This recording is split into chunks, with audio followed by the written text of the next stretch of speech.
Subscribe করুন। আসসালামু আলাইকুম রহমতুল্লাহি ওয়া বারাকাতুহু।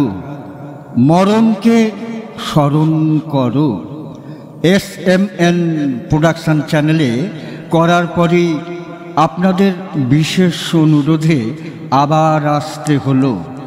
আপনারা যারা আমার পার্সোনালে এসে অভিযোগ অনুরোধ করেছেন বড় করে করার জন্য, তাদের উদ্দেশ্যে বলছি, এখানে একটা সংক্ষিপ্ত সময় নির্ধারিত থাকে।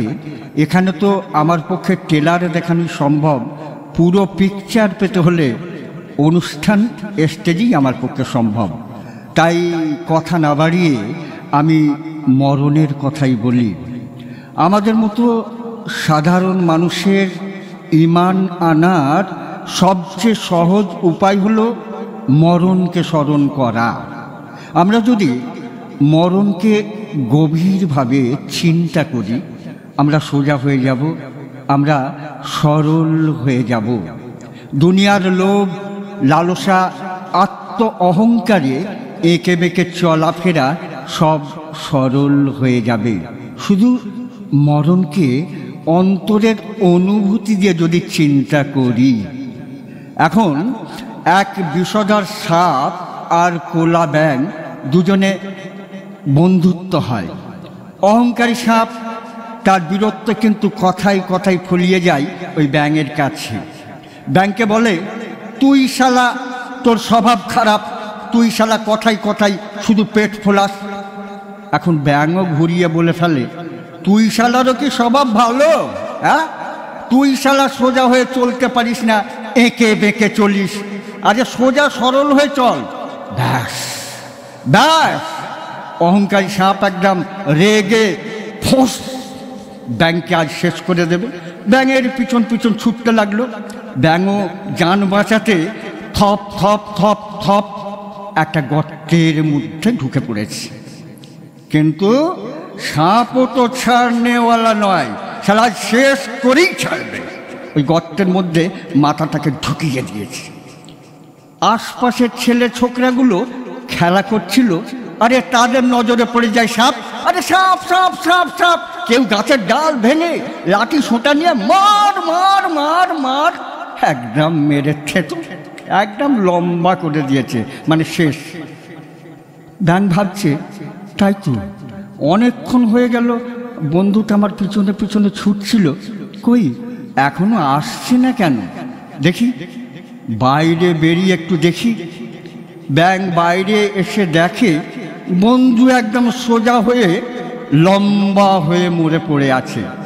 তখন ব্যাঙ বলছে, বলেছিলাম না বন্ধু, অহংকারে একে বেঁকে নয়, সোজা হয়ে চল, সোজা হয়ে চল, সোজা হয়ে চল। তখন যদি সোজা হয়ে চলতিস তো এখন তোকে মরে আর সোজা হতে হতো না। তাই ভাই, দুনিয়ার মোহে আত্ম অহংকারে মত্ত না হয়ে যদি অনন্তকালের জীবন যেখানে আমাদের, সেই কথা আমরা ভাবি, কেন ভাববো না সেই কথা? সেদিন তো আমি চিৎকার করব, আকাশ ফাটা চিৎকার করব। আমার চিৎকারে আসমান জমিন কেঁপে কেঁপে উঠবে। যে চিৎকার পশু পক্ষী, গাছপালা, কীট পতঙ্গ, এমনকি এই ক্ষুদ্র পিপীলিকা পর্যন্ত শুনতে পাবে। কিন্তু আমার ছেলে মেয়ে, আমার আত্মীয় স্বজন, ওরা শুনতে পাবে না, ওরা শুনতে পাবে না। সেদিন আমি দেখতে পাবো আমার নয়নের তারা, কলিজার টুকরাগুলা, আমার স্ত্রী, আমার ছেলে মেয়ে আমার খাটিয়ার পাশে আছাড় কাছাড় করে বুক চাপড়ে চাপড়ে রোদন করবে, বুক চাপড়ে কান্নাকাটি করবে। আমি চিৎকার করে বলতে থাকবো, তোমরা ওইভাবে কেঁদো না গো, ওইভাবে রোনাজারি করো না। তোমাদের কান্না আমার কানের পর্দাকে যে ফাটিয়ে দিচ্ছে। আমি তোমাদের দেখতে পাচ্ছি গো, আমি তোমাদের সব শুনতে পাচ্ছি। তোমরা শান্ত হও, তোমরা শান্ত হও, আমায় শান্তি দাও, আমায় শান্তি দাও। আমার কথা কেউ শুনতে পাবে না। তারপরের কথাগুলো কিন্তু 1 নম্বরে বলেছি আমি।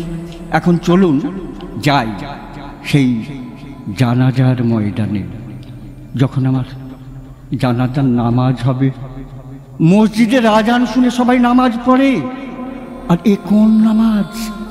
আজান হলো না, কোথা থেকে এলো? কোথা থেকে এলো এত লোকজন? সবাই টুপি মাথায় কাতারে দাঁড়িয়ে আছে। আমার মনে পড়ে যাবে, আমার মনে পড়ে যাবে। না না, হে নামাজের আজানটা আমি একদিন শুনেছিলাম যখন মায়ের গর্ভ থেকে দুনিয়ার জমিনে ভূমিষ্ঠ হয়েছিলাম। এই আজানের ধ্বনি আমি শুনেছিলাম, আমার কানে দিয়েছিল আমার নানা। সেই আজানের নামাজ আজকে এখন হবে কাতারে কাতারে। তাই এত লোকজন যায় নামাজের পর যখন সেই খোলা কবরের দিকে যখন এগোতে থাকবে খাটিয়া, তখন আমি বলতে থাকবো, হে তোমরা কোথায় নিয়ে যাচ্ছ গা ভাই? তোমরা কোথায় নিয়ে যাচ্ছ? এত যত্ন করে কোথায় নিয়ে যাচ্ছ? বলো না। আমার কথায় কিন্তু কেউ জবাব দেবে না। সবাই কলমা পড়তে থাকবে। কলমা পড়তে নিয়ে যাবে সেই খোলা কবরের পাশে। সেই খোলা কবরের পাশে আমার খাটিয়া নামানো হবে। আর এক সময় ওই খাটিয়া থেকে তুলে যখন ওই কবরের গর্তে আমাকে শোয়াবে, তখন আমি বলতে থাকবো, না, আমাকে এখানে শোয়াচ্ছ কেন? আমার ঘর, আমার কোথায় সেই খাট পালং বিছানা? কোথায় তোমরা আর সব কোথায় গেলে গো? কোথায় গেলে সব? তখন আমি সান্ত্বনা পাবো, একটু সান্ত্বনা পাবো। সবাই তো চলে যায়নি। মাথার দিকে রয়েছে আমার ভাইপো, পায়ের দিকে আমার আদরের, আমার কলিজার টুকরা, আমার জানের জান আমার ছেলে রয়েছে।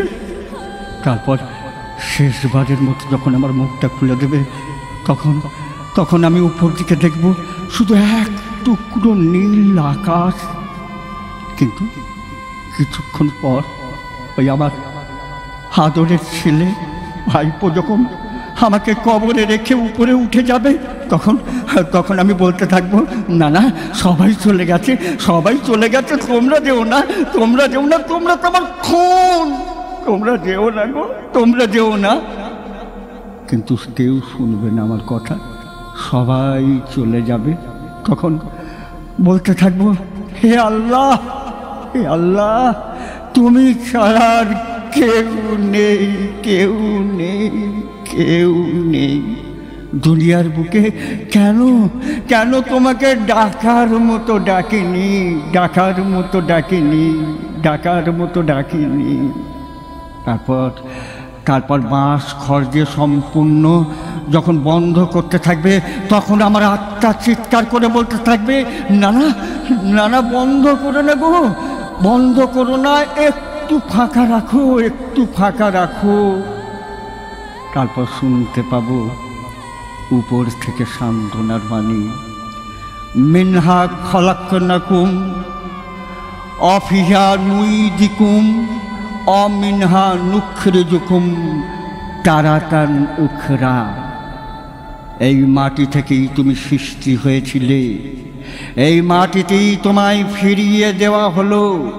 পুনরায় আল্লাহ তোমায় এই মাটি থেকেই একদিন তুলবেন। অন্তরের অনুভূতি দিয়ে আল্লাহ পাক আমাকে যতটুকু বললাম, ভুল ত্রুটি অবশ্যই আপনারা মার্জনা করবেন। আশা করব আমার এই বক্তব্য আপনারা লাইক দিয়ে বেশি করে শেয়ার করবেন, আর এই চ্যানেলটি সাবস্ক্রাইব করবেন। এই বলে আজকের মতো আপনাদের কাছ থেকে বিদায় নিচ্ছি। অধম গুনাহগার আপনাদের বন্ধু কাজী আক্তার হোসেন। আসসালামু আলাইকুম, খোদা হাফিজ।